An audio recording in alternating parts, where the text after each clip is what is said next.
Welcome to Rocky Mountain Renewal. My name is Victoria. I'm originally from England. I married an American, and after living all over the world, we settled in Manitou Springs, Colorado. We bought a 100-year-old former boarding house and outbuildings which needed complete renovation. It's been a labor of love and lots of hard work, but we still find time to have fun and explore the amazing place we live in. Come join us on our journey as we renew our home and our spirits in the beautiful Rocky Mountains.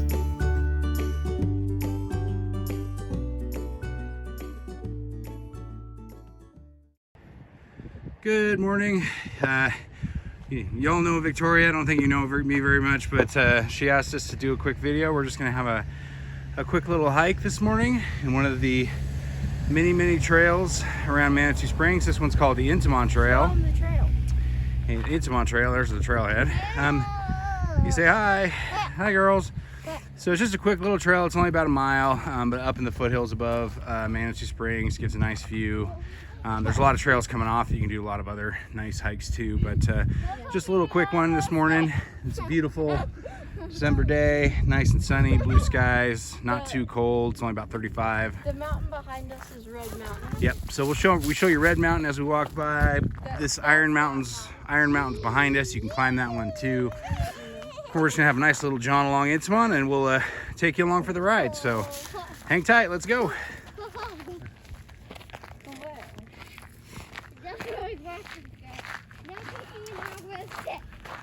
Oh yeah, you got a sign that says don't poke a dog with a stick. That's so funny. Yeah. Maybe when we get to the other end we can explain what all those things mean. You think that's a good plan? You think, Budge? Yeah. Okay. Seriously. You can get a candy in a little bit. You need a little energy for hiking. Not till you've gone for a while.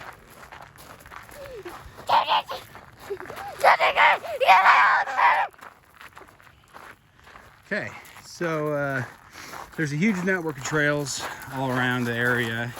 You can hike from, this is about a third of a mile from our back door, or our front door, and yeah, a little less than that. Takes, so you know, like 2 streets above our house is hike. So right close, but from there, you know, we can hike all the way down to Colorado Springs. We can hike to the top of Pikes Peak.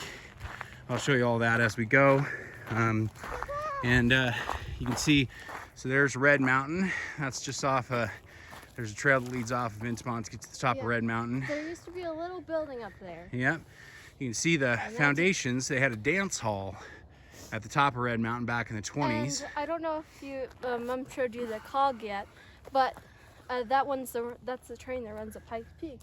They used to have one that ran up to the top, and then they had the dance hall up there, but then the council decided that it would ruin the view, so they knocked it down, took the cog down.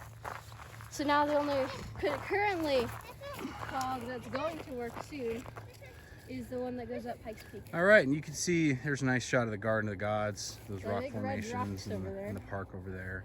You see from here, but yeah, there was a dance hall back up there in the 20s, and if you go up there, you can still see some of the foundations. But the railway, or the little tram system that brought people up to it, is long gone.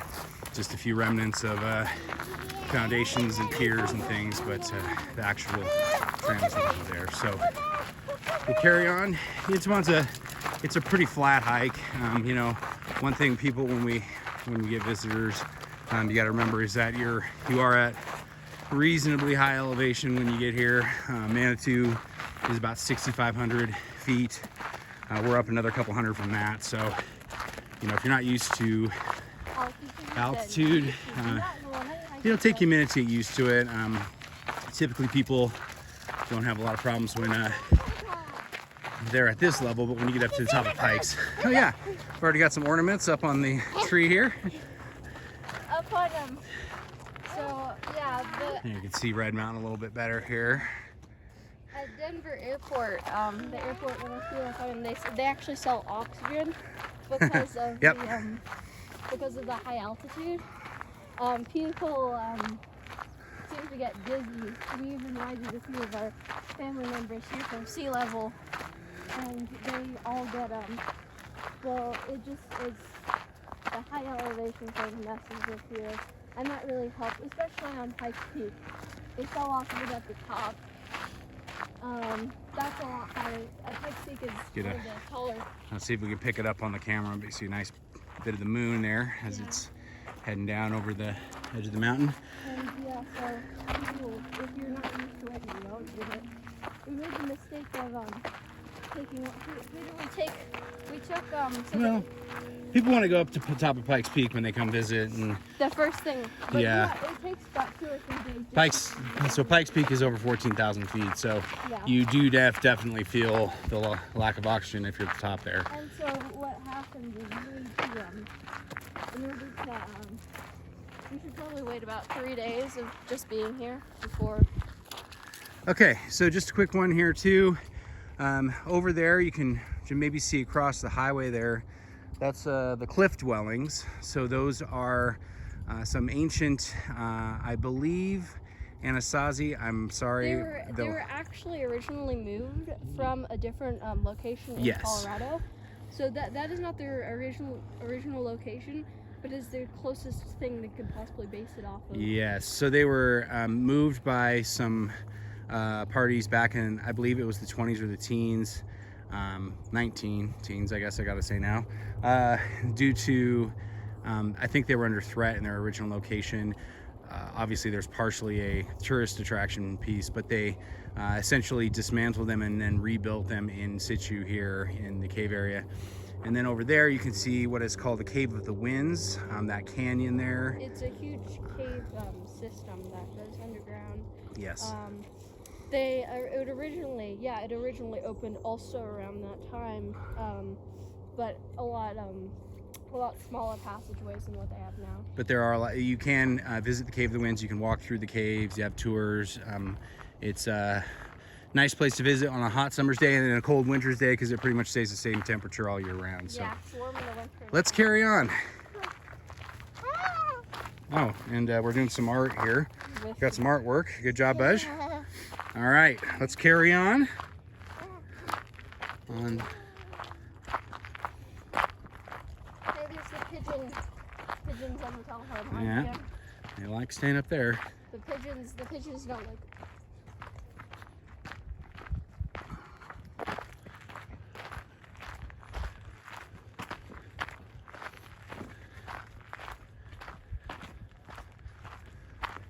Getting a lot of glare on the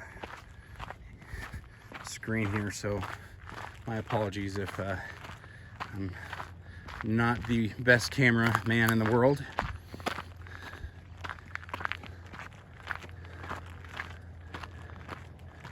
So here's some power lines, which I know are not particularly interesting to look at, but kind of interesting in that Manitou Springs has the oldest operating hydroelectric pump station in the United States, just at the base of Ruxton Canyon and Ruxton Creek. And this is the transmission lines for that power station. So just another little tidbit of information on Manitou. Okay, so we had to take a brief interlude there.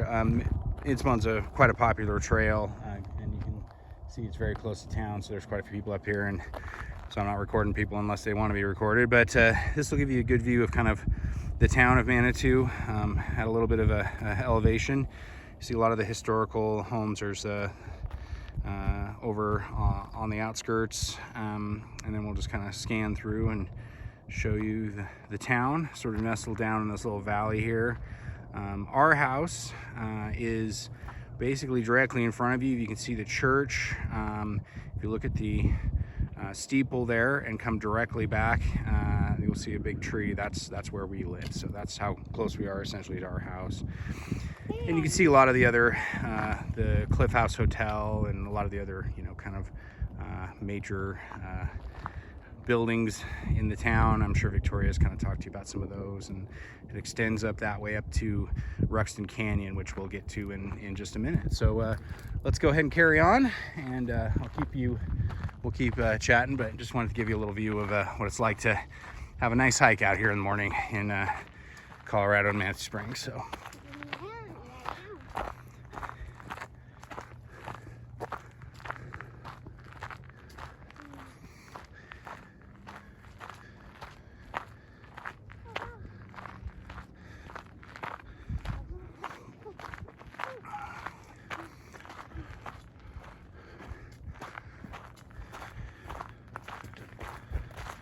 we got a lot of pine. This is ponderosa, lodgepole pines. There's also a lot of what's called scrub oak. So all these that mostly have lost their leaves. You can see a few leaves left.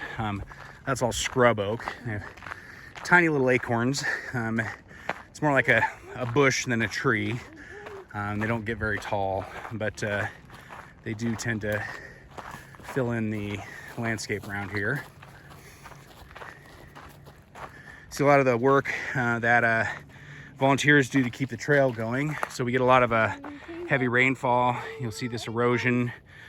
So there's a lot of work that goes on over the course of the year to keep people keeping the trail up. Again, it's all volunteer. I think the city's actually taken it over, some of it now. It used to be all volunteer. Maybe the city does some now, but there's a lot of organizations in the area that come and do trail maintenance and trail building, just to make it available for everybody. So a little snow left from last snow. This area, a lot of these little pockets don't get a lot of sun during the day this time of year. So you get snow on this thing and it'll stick around for quite a while. Snow's a little different here, at least compared to what I experienced in Washington and Europe and other places, in that because it's so the humidity is so low, it disappears really quickly. So even if it's cold, it's so dry, you'll get snow and a day later it'll pretty much be gone unless you get a significant volume. Usually we get a lot of snow in March. Yeah. And then December. That's a good point. We typically don't get as much snow. The winter's the drier months, but we will get a lot of snow essentially in the fall, especially in the spring. So springtime's usually when we get snow. I do believe we've had snow in Manitou every month of the year historically, so you can get snow in July, August, September, but typically you're going to find it mostly in the sort of February, March, that time of year.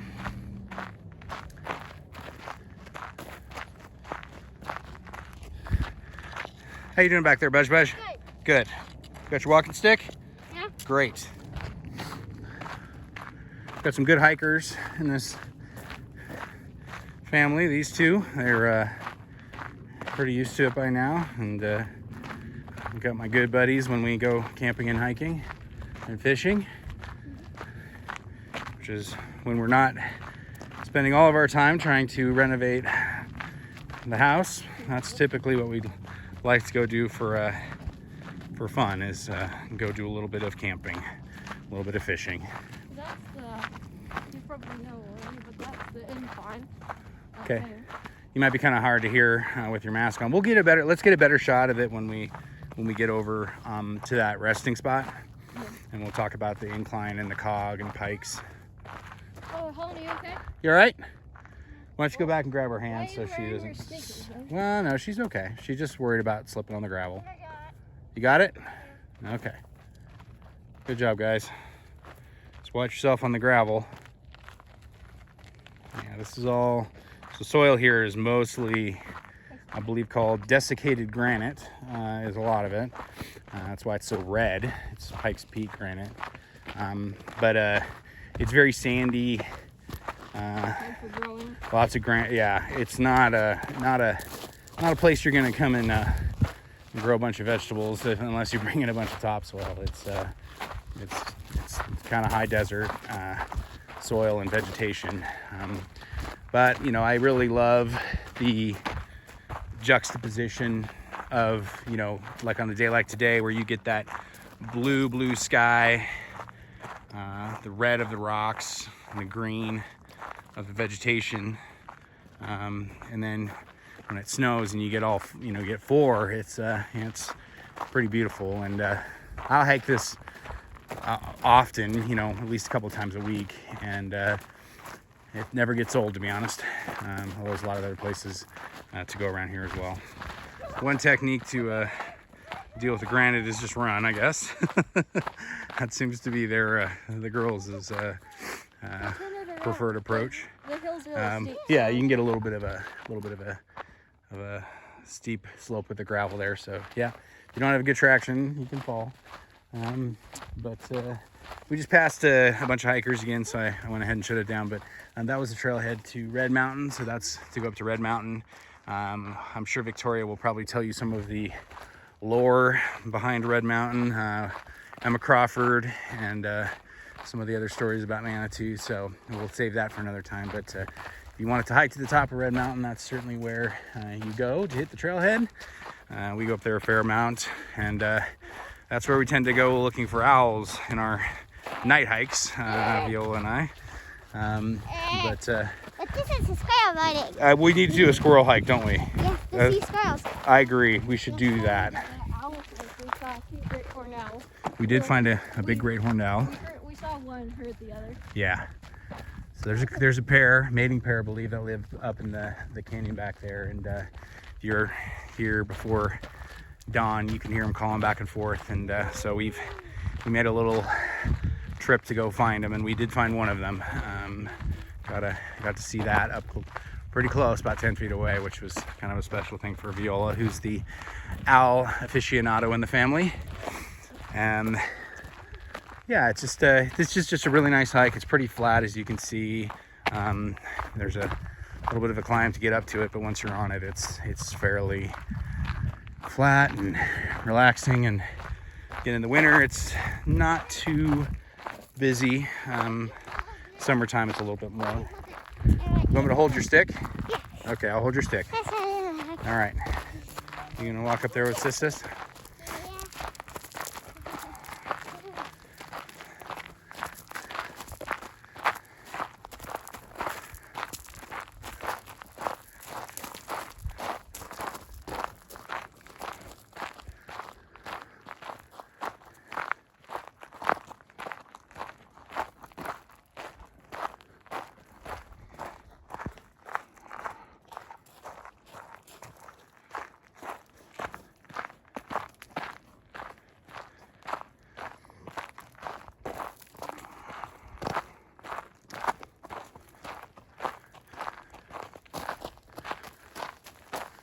You'll see all sorts of wildlife around here. Obviously, there's There's a big herd of deer, so that's about lots of deer, mule deer.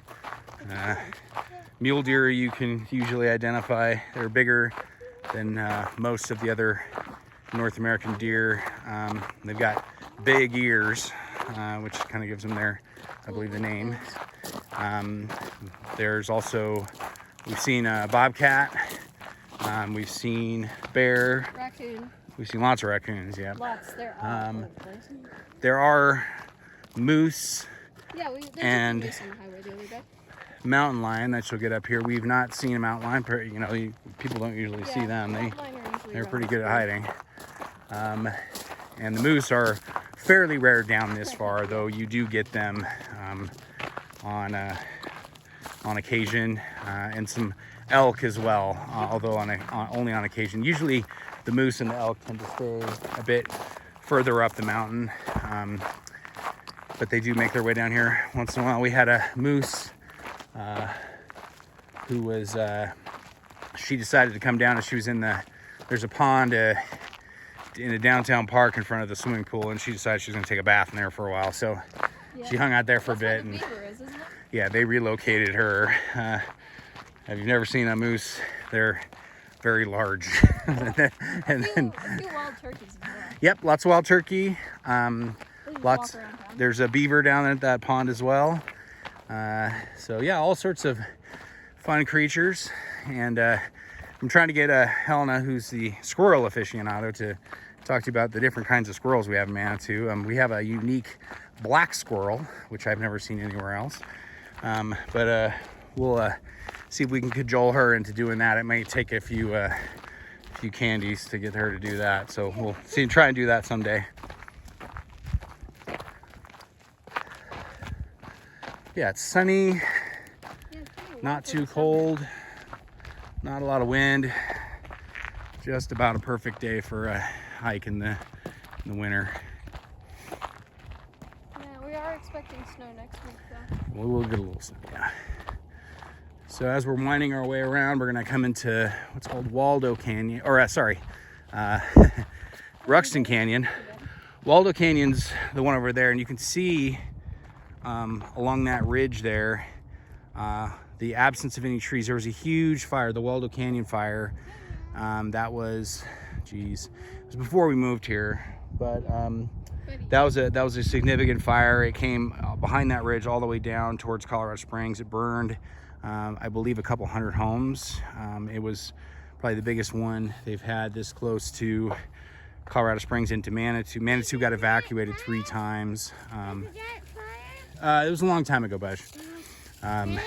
Before they were able to get it out, they were able to prevent it from jumping the freeway there, fortunately. But yep, wildfire area, just like a lot of places are in the States these days. So we'll continue on up. I'm gonna stop for a moment and we'll talk briefly about the good old Manitou Incline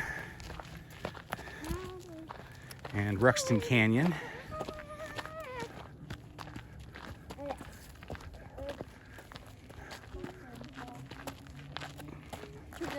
Yep. There's a nice little stop for a snack and a chat.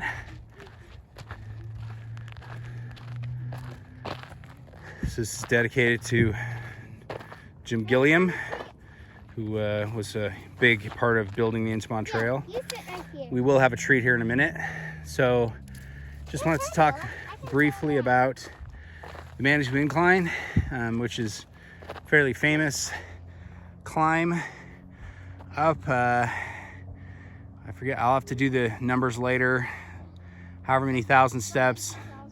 It's pretty much straight up. There's parts of it where the incline is about 60%. It's pretty much straight up. It's a really strenuous physical challenge.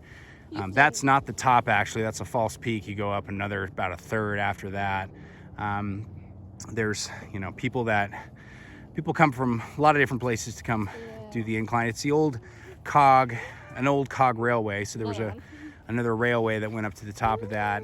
So there's railroad ties essentially that you climb. There's basically steps all the way to the top. And this is Ruxton Canyon. You can see those white tents down there. They're rebuilding the cog railway. So there's a railroad that takes you to the top of Pikes Peak. The rail station's right there. You can't quite see the Pikes Peak. It's right there in the middle of that, in the canyon there. If I were a little bit taller, we're up a little higher, you'd be able to see Pikes Peak.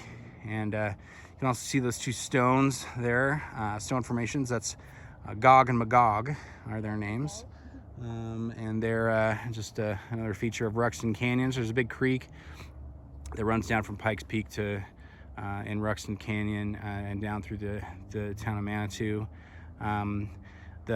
Just above the green substation, the power substation there, you might be able to see some fencing. That's the bar trail. So you can hike all the way to the top of the Manitou Incline. But then there's the bar trail, and the bar trail will take you from the trailhead here all the way to the top of Pikes Peak. There is a camp about halfway up, bar camp. We were gonna do it a couple summers ago. Yep, we are gonna do that. There's a couple that live there. There's just a new couple just moved in. There was a couple that lived there for quite a long time, and there's a little cabin, and they stay up there all year long, and hikers can stop there for the night. They've got a couple of small little cabins and then some lean-tos and things like that, and you get a spaghetti dinner and a pancake breakfast and a place to sleep, and then you get up in the morning and head to the summit of Pikes Peak and come on down. So good place to come do some hiking if you're interested in that kind of thing. So we've never hiked we've never hiked the Pikes Peak, but we have hiked the incline. Well, I've personally done it 4 times. You've done it more than I have.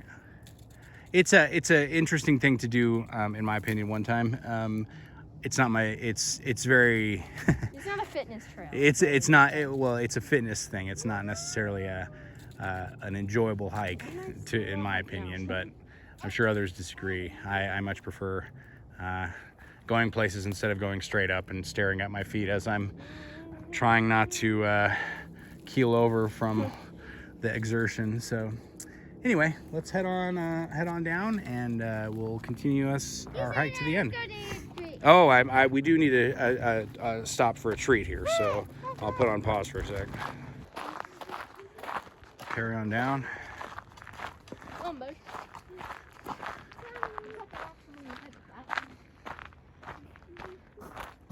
Apologies if this ends up being a little bit jerky. I'm not too familiar with doing this, and I know you can do some image stabilization or things like that, but haven't got into that yet. So next time I'll get some additional training and make sure I know what I'm doing.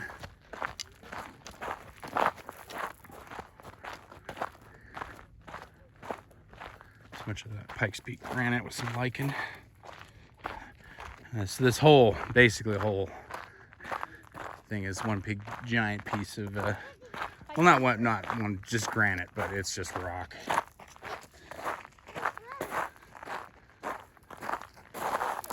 You all right? Just trying to get down the, okay.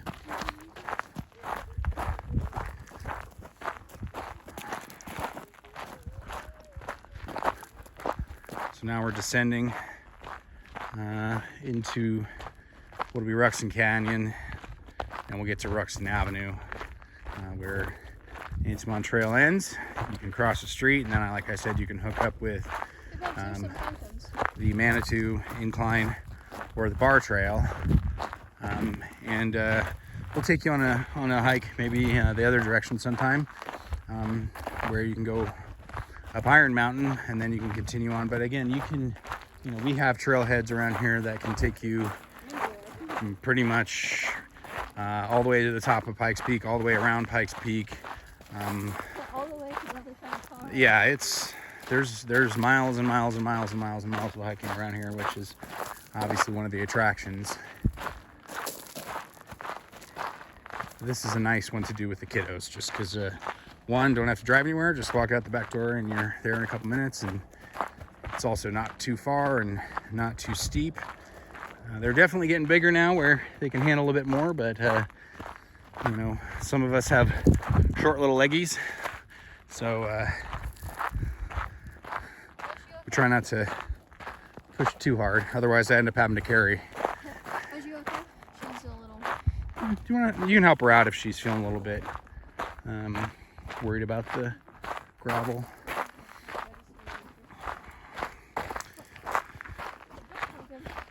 This can get a little bit treacherous in the wintertime, especially if it gets packed down and it's icy. So if you are going to do it on a regular basis, I highly recommend investing in some ice spikes. Got some of them. They're a couple of different brands, but they work really good. Yeah, they're just some small metal spikes on chain and rubber straps, and you throw them on over your hiking boots, and they give you some really good traction on ice and snow. I wear those. I always have them in my backpack when I'm doing anything in the wintertime, and putting them on when you're walking down a hill is a very good idea. Otherwise you're gonna end up on your back. This is the end of the sort of official trail. It carries on down here a little bit, and I'll show you Ruxton Creek, where we cross over onto Ruxton Avenue, which is going to take us back down into downtown Manitou, and I'll end it there. But yeah, thanks for coming along on a little jaunt with us this morning. Hopefully Victoria will edit this so it is somewhat coherent and hopefully reasonably interesting. If you like it, let us know, and we'll take you along on another trip here in the near future. Maybe a day when we get some snow. If we decide to do another night hike to go hunt for owls, that's fun. Although we'll have to get something to be able to see better in the dark. It's pretty dark out there. We'll be with headlamps and probably do it on a night where we have a good moon and no cloud cover. But it's pretty fun to be out there. And she was exceptionally delighted to see that owl out there. So we're coming around the corner here, a few houses now, and get some traffic. And You can hear the creek. hear the creek. Yeah, I think might be able to hear the creek. It's the bridge. There's a little small trail that leads from here over to it's called the Intamon, or it's the Paul Intamon Memorial Nature Trail, and it's just a very short one that leads over to Iron Spring. And That's the strongest spring yeah. in Manitou, I'd say. I've tasted it before. It There's the end of the trailhead, and you can see it maybe with the sun there. Your description of it is it tastes like an iron pipe. Yes, Iron Spring does taste very much like iron. So we're crossing the bridge. You can see here's Ruxton Creek.